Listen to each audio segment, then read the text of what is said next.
Okay, today we're going to get juicy with topics that range from deep childhood wounding, finding our own intergalactic selves.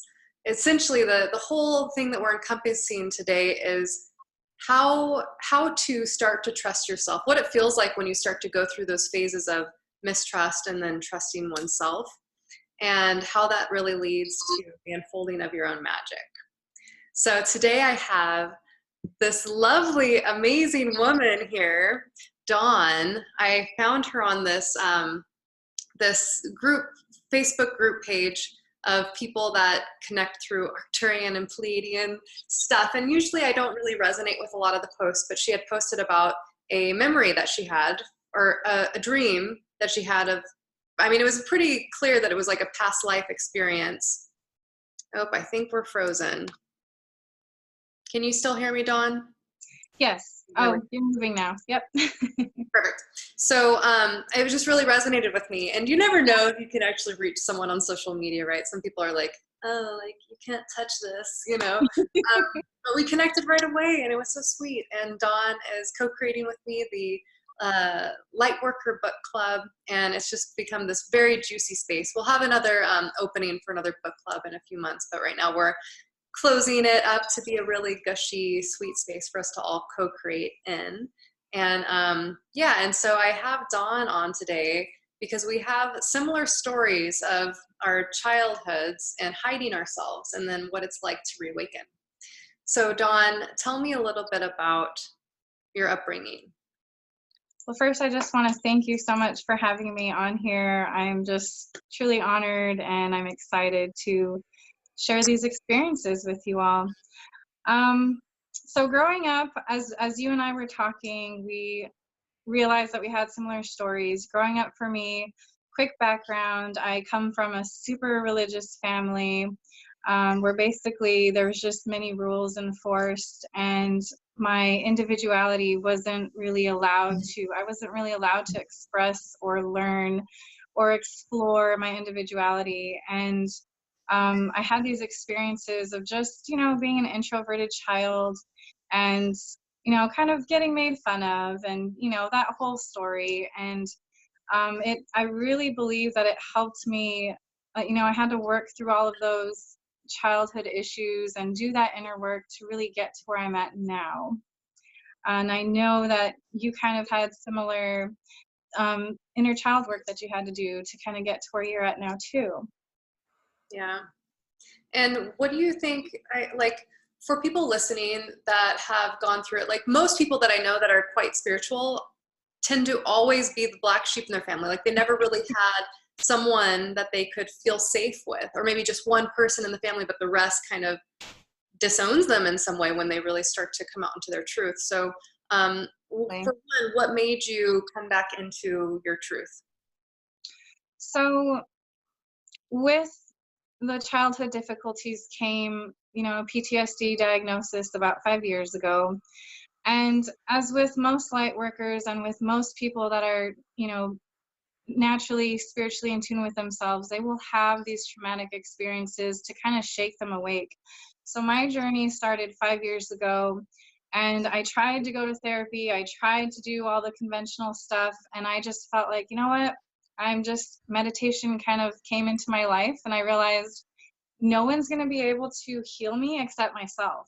And I had this really powerful moment where I realized I don't need to rely on anybody because I have myself. And once I started tuning into my higher self, and once I started doing that inner work and using that medicine of just, I remember there was a period of time where I would sit for 3 to 4 hours in one day because I needed that time and that space to get through all of, the pain and the heartache and the traumatic experiences. So I think for everyone listening now, if you're at the beginning of your awakening journey, or if you're feeling your soul calling to you to set up an altar or set up dedicate and devote yourself to a meditation practice, and take those steps to do that, because that's what your soul's needing for your own healing and for your own growth of your soul. That's what I did. So before we started this call, we both set intentions, and I really loved what you said about um, stop running from yourself and stop becoming what society wants you to be. And so, what you're saying of sitting with yourself each day, right? So much of us run from what's uncomfortable. Yes. So, and that's with anything, right? Addictions and things. It's all because you're uncomfortable. Right. You don't want to sit with that discomfort anymore. And so you Right. start to go outside of yourself. So, with facing oneself, right? It's not fun. It's not. Right. I'm going through something right now in my life with a very special friend that is very uncomfortable. And when you get shown yourself, it's like you get hit and you don't want to face it. And you kind of like, oh, I don't, it's so uncomfortable that you're just like, I can't. And if you just sit with it and allow the other person's pain or experience wash over you, then you can allow that to be healing, and you can allow that to be something along your journey where you get to reflect upon yourself in different ways. And so really the things that come up for us that are most uncomfortable can be our biggest medicine. So I don't know, I mean, should we go into specific times where we were uncomfortable, or maybe what it was to come into our light? Um, so you kind of said something there, and I want to backtrack just a little bit. Um, when you were talking about the discomfort, so yes, it's easier to slip into addiction. It's easier to numb ourselves with, all of these other things.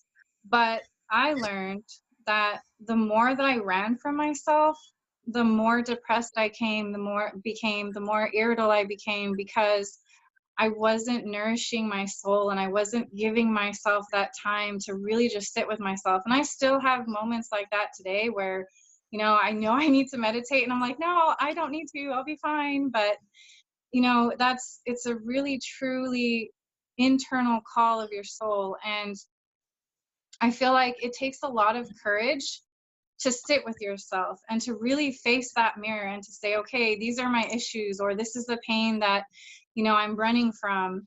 Somebody did this to me, or somebody hurt me, or, I went through, these painful experiences. But without facing the reality of those, and without really claiming and really understanding how those experiences affected us and running from those feelings, like, when you face them and when you step into that, when you say, okay, I, didn't have the best childhood, or, oh, all of these things that affected you, once you face them, they no longer have power over you anymore. And once you step into that, and once you really, really face it like head on, and you let all the tears out and you confront it, then it slowly starts to dissipate from your life. And then you no longer feel like something's, having this power over you. So you step into your power and you allow yourself to come through. And I can speak more on how that builds your confidence, but I'm going to turn it back to you. Yeah, thank you. I'm just trying to think of like what, when you're facing that kind of stuff, what are concrete things that we can do, and to give as a gift or an option. I guess, when I'm facing something really uncomfortable, I guess first is recognition, right? Like seeing something and knowing, like first recognizing, oh wow, okay, this is hitting me and it's uncomfortable and I'm trying to hide from it. And then the next step is allowing the uncomfort to ooze into you. Like you essentially allow it to, it's like an oozing that I feel that's Yeah. like heart, like all of this walls will be resistant, like that's not me, that's not this. And then once I allow it, then it feels like an oozing. And then there's like there's a grief process I think you have to go through of witnessing Right. yourself and then allowing that to transmute of how can I change in the future? What can I do differently? So I think with that, the big word that I keep coming back to is acceptance, accepting. So for me, it was a lot of like, I can't control someone else's actions, and I can't control what happened to me, and I can't control, a lot of things that feel out of your control. But what can you control? You can accept the situation. You can accept that you don't like what helped me a lot is just accepting, yes, I have this pain. Yes, I'm feeling sad. Yeah, allowing yourself to feel and understanding that it's okay. You don't have to be happy all the time, or you don't have to be positive all the time, and you don't have to Right? Is that be, our society, Instagram, Facebook, all this yeah, stuff, it touts like, yes, be happy and don't show your actual emotions. right. And understanding that it's human to have these emotions. It's human to be angry. It's human to be sad. It's human to be frustrated. Maybe you're just not where you want to be in life, or maybe, you're upset that, someone, isn't listening to you. But when you come into that acceptance of self, then you ground your soul, you ground in your soul, and then you're able to just show up as your full self.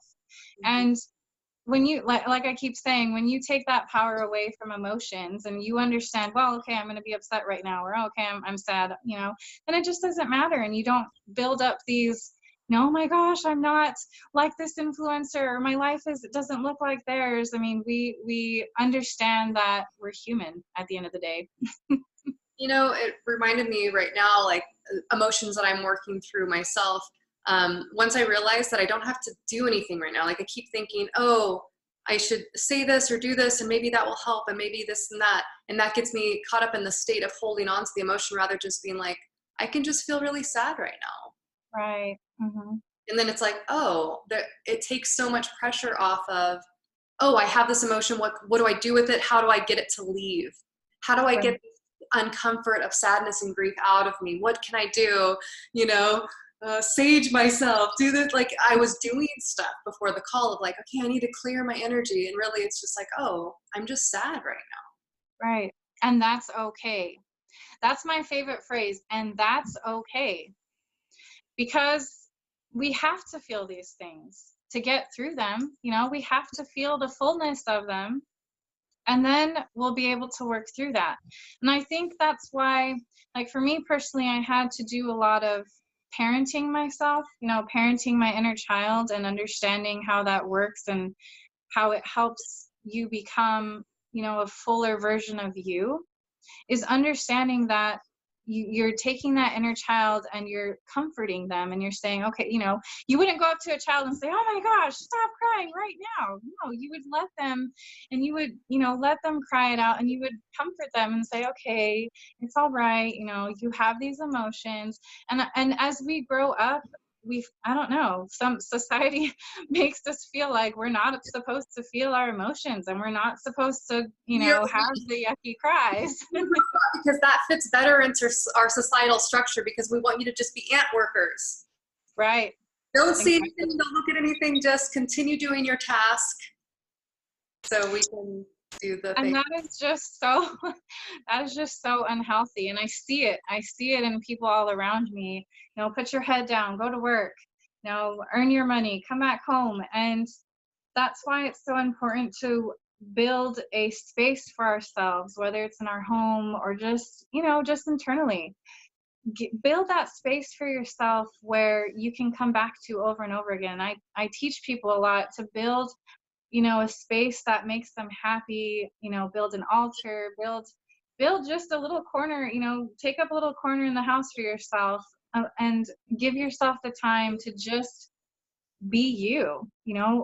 It's a corner, it's a place in your house where you can just cry, you can be happy, you can, and you fill that space with things that resonate with you. Like I have my corner with crystals, and every time I'm feeling heavy or every time I'm feeling down, I come back to that space and I say, okay, this is my free space.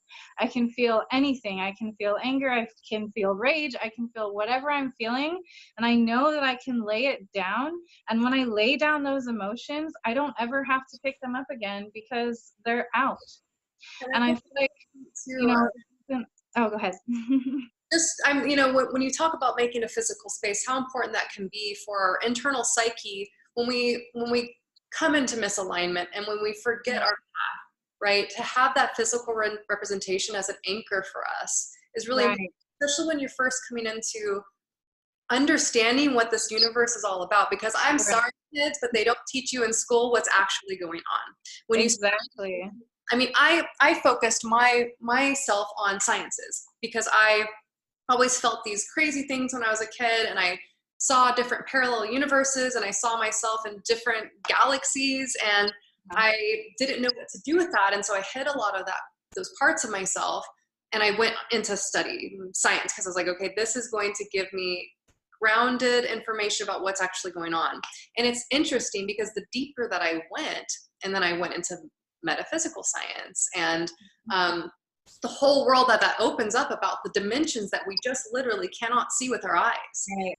Literally, we are connected with each other through our heartbeats. Our heartbeats are resonating out, and the frequency is hitting the other person, especially when that frequency is geared towards that person. We are connected with the stardust that is made up in our cells, the carbon that came from big bangs from a long time ago.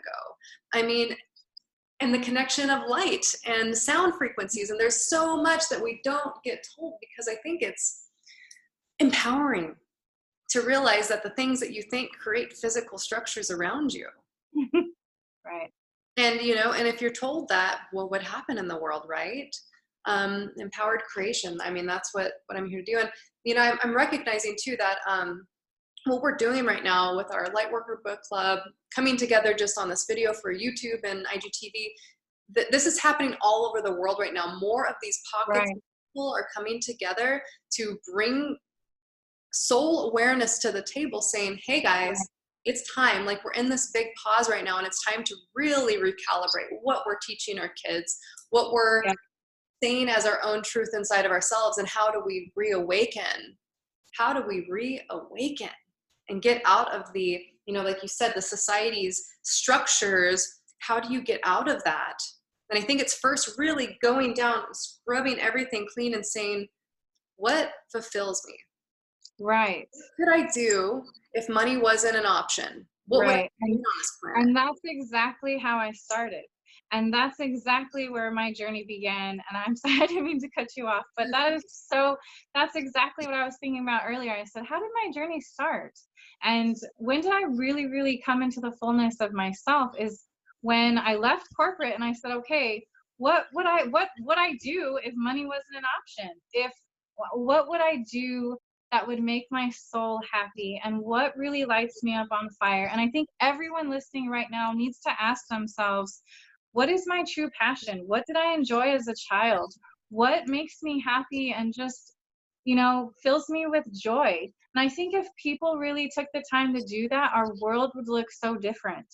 And interesting that you say that, because I do feel like more people are awakening, we are going through this massive shift in energy where everyone's kind of being awakened, and everyone's, the blindfolds are coming off, and everyone's being able to see that things that used to work before are no longer working and serving them.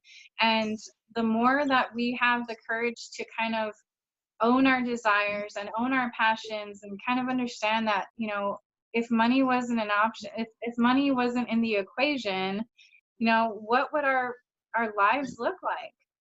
And so I think having the courage to ask ourselves that, and really honestly sitting with ourselves and understanding what our true desires are. So that goes back to the whole, what did I enjoy as a kid, and bringing that inner child with us. When we do that, it is so fulfilling, because we're not doing this 9-to-5 job and, working like a drone and killing our souls in the process. We are nourishing our souls, because we're taking that back and we're saying, like for me personally, I love singing. I'm a medium and a channeler, and I love doing all these things. So when I was working at corporate, I said, you know what? I don't fit here anymore. And even though that meant saying goodbye to the paycheck, I had no issue doing that, because it did not fulfill me. Well, once And you find that flow, when you're cut off from the flow for so long, you start to hold on to this materialistic things, right? Once you find that flow, even if it's a trickle and you're like, ooh, this feels really good. This is something that I can do consistently, and time just freaking, I don't know where it goes, but I'm in this space of alignment, of feeling empowered and soulful, and like I'm lit up. And so yeah, once you can just tap in with that, money starts to not matter at all. That security doesn't matter, because this is your lifeblood. This is the juice. This is something that's going to keep you not just like living in a body form, but like Right. spiritual embodiment. Yep. And when you come in contact with other people that are doing the same thing, it lights you up too, you know? Exactly. Like Yep. it can help awaken others just by you coming into your own truth and your own light. And it's that alignment that, like, because I was so worried, oh, if I leave my job, are we going to be able to make it? But it's interesting how the universe works. Like, when you choose yourself first and you put yourself first and you know, understand what resonates with your soul and you choose that, the universe kind of has a way of working itself around you and bending to what your desires are. And it allows that, like, when you give that space to allow the universe to fill it in with the things that you want, gosh, that's magic. That's your magic right there. Is you are aligned with yourself and you allow the universe to provide for you, and you trust in the universe to do its work, then there's no stopping you. And I mean, we'll have to do a whole other talk on manifestation, because that's the first step of manifestation, right? Is just feeling in alignment and getting into that flow. And then really, I mean, amazing things happen. That'll be our next sessions. Yeah. So, with this topic of how trusting ourselves leads to our inner magic, so we're talking about how to, because I'm trying to make sure that we're not just talking woo-woo stuff, right? That we give people actual concrete ways of finding this, right? And so one way, of course, is what would I be doing if money wasn't an option? I think the other thing to look at too, and this was a thing I did about a year ago, what would I be doing if I had, okay, there was two parts. What would I be doing if money didn't matter and I had a year to live? And the other one was, That's a good one. yeah, and then the other one was, what if I had the money that I have now, life is exactly the same now, I still only have a year to live. So what's the differences, right? Mm-hmm. For me, I did this project because it was from a cancer book. I don't know if you know that I went through chemotherapy and cancer journey. So yeah, good. I mean, if you want to face some shit,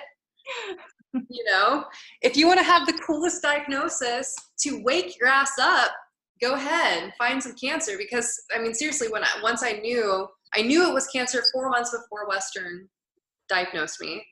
And Really? I knew that it was here for a lot of different things, and I can go into that later, ancestral clearing and stuff that I do for myself. But it was a good medicine to see on both of those categories. Then you take both. If I had all the money in the world, year to live, what am I doing? I have what I have got now, and I have a year to live. And then you see which parts overlap. Right.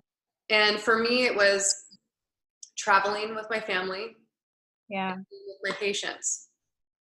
Like, I love what I do. My patients are freaking amazing humans.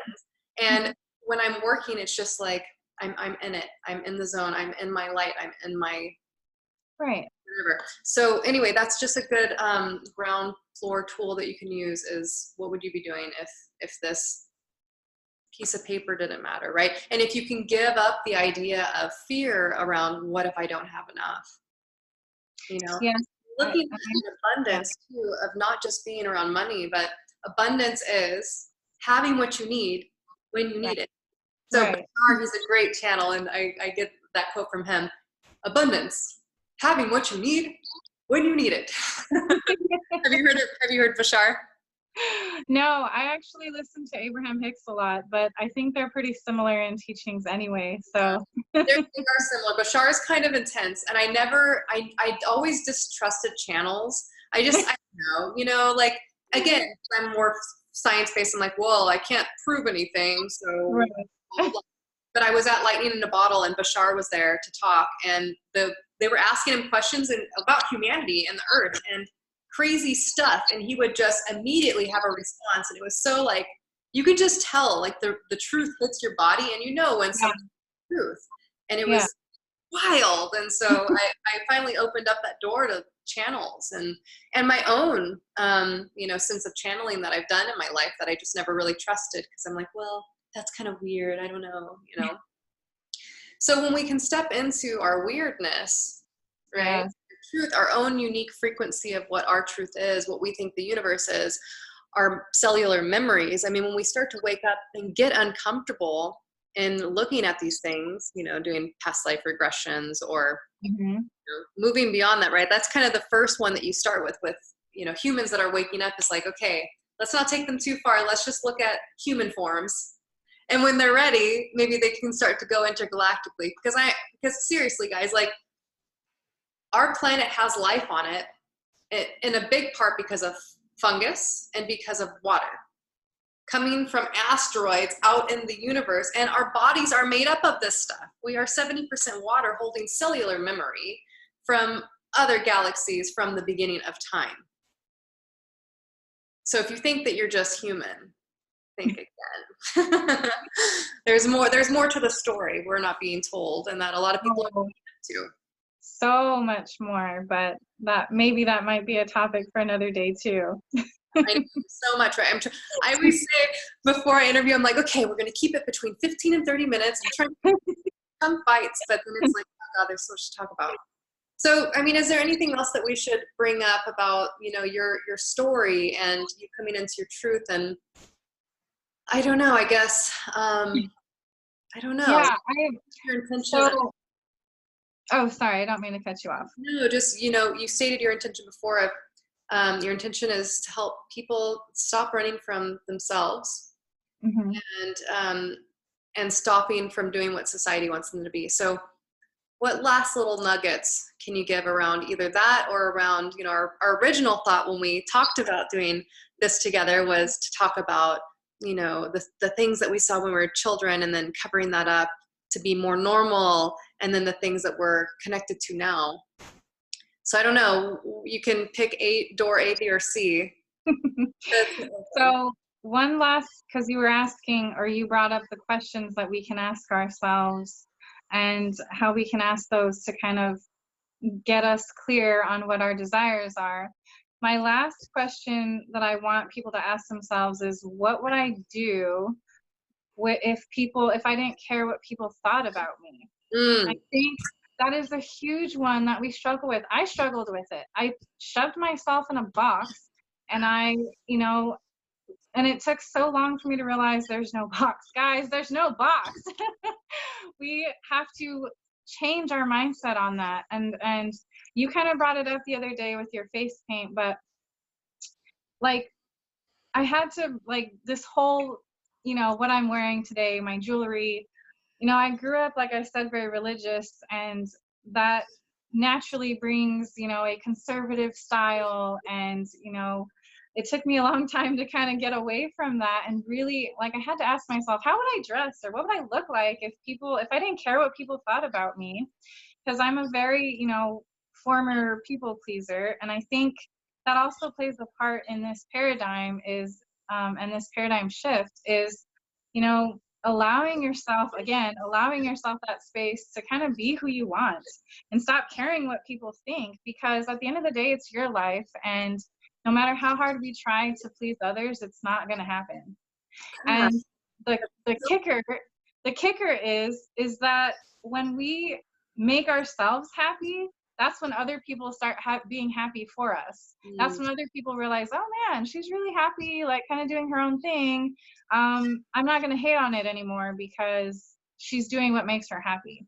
But if we're living to please others, then we'll never make them happy. They'll say, oh, you have this other hoop to jump through, and now you have to do this, and do this for me and do that for me, and then maybe I'll like you, or maybe I'll accept you. And it just doesn't work that way. Vibrationally, it doesn't work that way. And so when we allow ourselves to just stop the whole, oh, what would people think of me, but really ask ourselves, well, what would I look like, what would I dress like, what would I talk like, what would I be like if I stopped caring what people thought about me? So I think that's a really important question to ask ourselves, and to just kind of, again, give yourself that space to kind of explore that, because we're all different and we're all unique.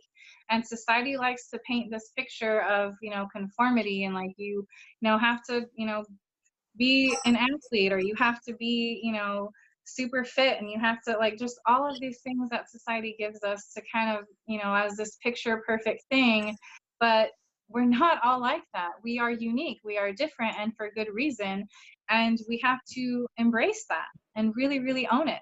Yeah, and Scarlett and I talk about this in the vulnerability uh, IGTV thing, about how allowing yourself to be your unique weirdness, your unique frequency, Yeah. gives a permission slip to other people of like, you know, you can just giggle at me right now and you can be like, oh, they're so silly or they're so cute, or you can also join me, because it allows you to then, it opens up your own walls so the other person can then lay their walls down as well.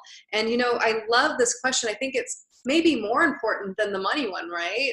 Around because I still go through this all the time of like, you know, especially now, like my hair today is kind of like, it's going a little wild, you know, like I'm sitting well, here loving it though. when it was first growing out, I like could tame it and it could do its thing, but I've got naturally curly hair, and now that the curls are getting a certain length, it's like, okay, it's just gonna be wild.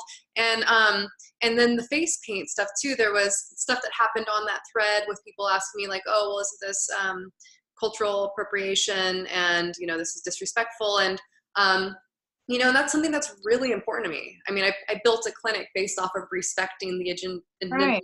cultures that were here.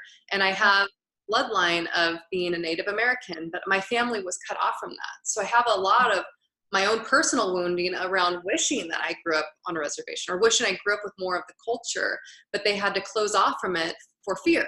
You know, they had to hide. And so it's like, so then what's right? Is it okay for me to wear face paint? Does that mean that I'm not respecting cultures, you know? And so this is something that's an important topic to me.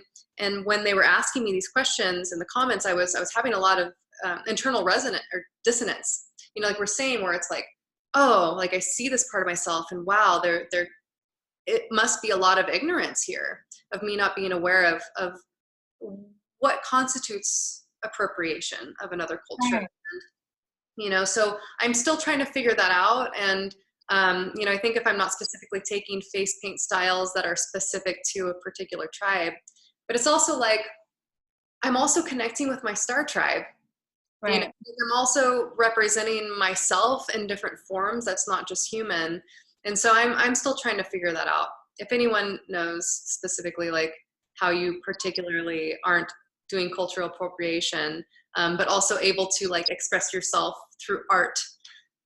You know, I had very similar thought processes, and I've had very similar, you know, just issues like that come up, especially, oops, sorry, especially with like, you know, doing the hair wrapping. And, you know, it took me a really long time to, like, I had the desire to do it.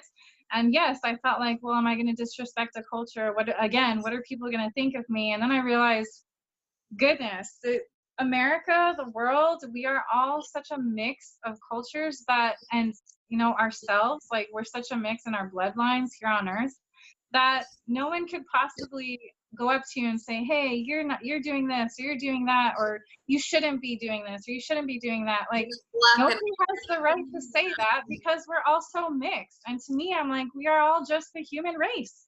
And you know, I'm like Mexican and, you know, a bunch of other things. And like you, I didn't get, you know, I have Aztec in me, but I wasn't raised with that. So it's up to me to kind of connect with that in my own way. And I think people need to stop, you know, trying so hard to correct that, because if it makes our souls happy, and if we're, you know, somehow in a past life are able to connect to that, and it grounds us and it fills us, then I think that's okay. But that's just my opinion. right. And it's again like connecting with my truth of throughout my life several times, medicine women, very indigenous type people Yeah. coming to me and saying I need to step into my healer role on this planet. Right. And part of that is not being in hiding. And so for me, like face adornment is around me not being able to hide when I go to the grocery store or whoever I'm interacting with. It's not only for me to make sure that I'm staying in my truth, but also that I can't hide it from others. Right. And again, it's another permission slip to allow someone else to connect with that, their indigenous roots, the Right. truth, community, rawness, creativity, all of this stuff. And the other day, so I treated a patient, and we had the deepest work that we've ever done. It was really potent. And then after, I went to go get some tacos at the shop around the corner, and I totally forgot I had the face paint on. And as I was waiting in line, a few people kept going by me and smiling, and I was like, oh wow, like for today. And I was like, oh right, I've got this permission slip for people to smile, Mm-hmm. because they're like, oh, something's different in life, huh? Right. What does this mean? So, yeah, if we can all just not be worried, about the judgment piece is really huge, right? What are other people going to think, And it's interesting for me, like when I decided to just kind of do what made me happy, um, this whole Corona situation, and I know it's a sensitive topic, but for me, it made me realize what's really important and what isn't. And it really helped me to just kind of shake myself out of that mentality, because I was stuck in it for a really long time.